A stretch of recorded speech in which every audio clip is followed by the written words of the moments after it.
በቀላሉ ገንዘብ የለም። ይህ ሁላ ሰው ለምን ይታሻል? ለምን አሜሪካን፣ አረብ ሀገር፣ አውሮፓ፣ ካናዳ ሰው በአንድ አይኑ እንዲህ ብሎ ይተኛል? በቀላሉ ገንዘብ የሚገኝ ከሆነ ምን ያን ሁላ ሰዓት አስፈጋው? በቀላሉ ገንዘብ የሚገኝበት ነገር ፈጣሪ ምስክር የለም።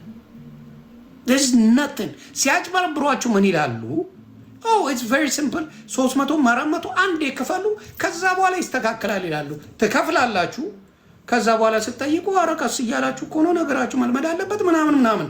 ለምን ዲጂታል ማርኬቲንግ ላይ ምን አለ መሰለ ሰው መኖር አለበት። you have to know people። ሰዎች ብዙ ማወቅ አለብህ። ምክንያቱም ለሰው ነው የምትሸጠው። ያንተን ፕሮዳክት የሚገዙ ሰዎች መኖር አለባቸው። ሰዎች ከሌሉ ምን አድርገህ ነው የምትሸጠው? ስለዚህ ችግራቸው ምንድነው?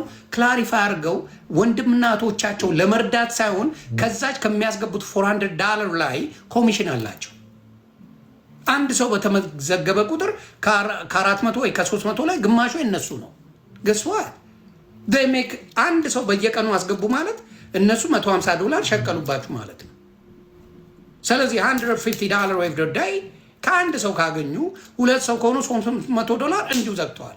ያቺን ኮሚሽን ነው የሚያሳያችሁ እዛ ላይ ገብተው ለማ የማንም ሰገጤ ይመጣና የለፋውን ገንዘብ $300-400 ያስገባል።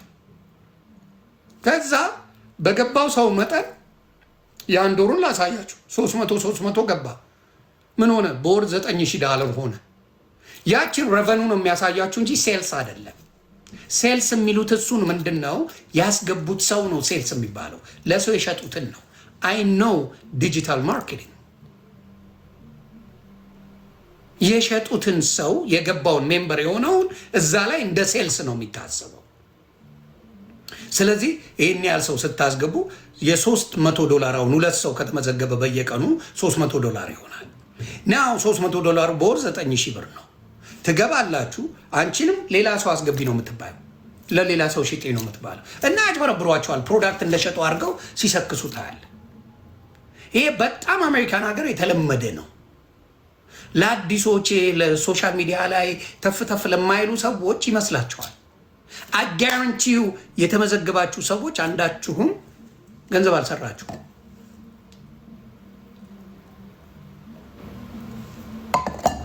አንዳችሁም ገንዘብ አልሰራችሁም። እና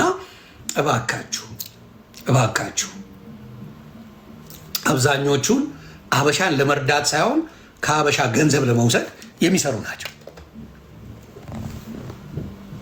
ጉጥጉጥ አበሻን ለማድረግ ነው። በእንግሊዝኛ ስሪው፣ ሌላውን ሽጭላቸው። ፎርጌት አባውት አበሻ ነው የምትሰሩት። አሜሪካን ሀገር ነው። ዱ ኢት ኢን እንግሊሽ፣